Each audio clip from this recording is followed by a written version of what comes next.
Nej, du skal dø. Nej. Min pistol nu. Bang!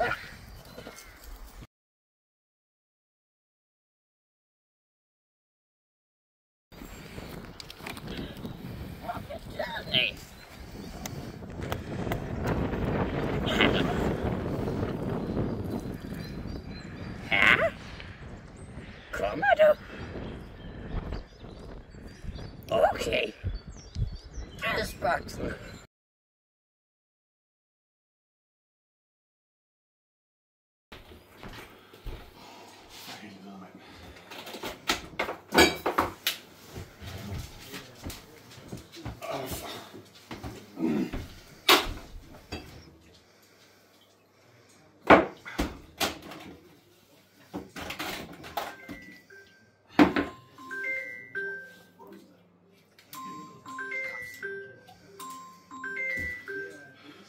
Ja, hvad nu?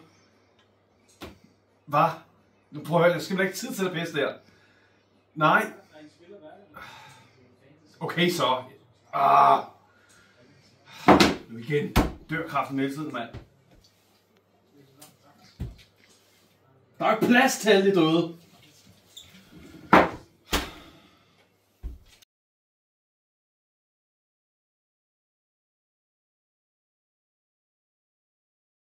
Er du træt af al den stress, som det er, at døde sjæl giver dig? Ja.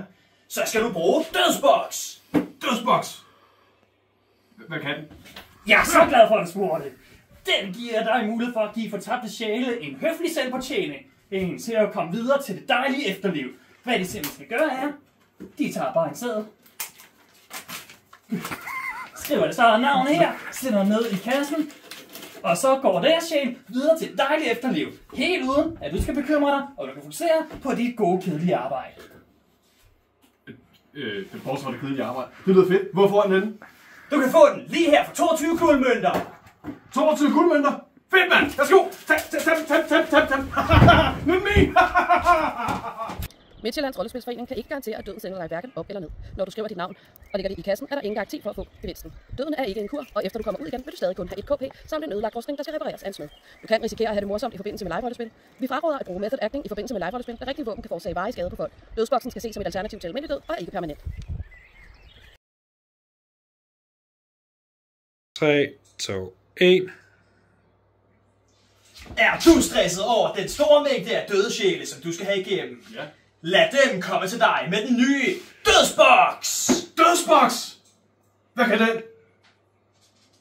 det jeg skal svare?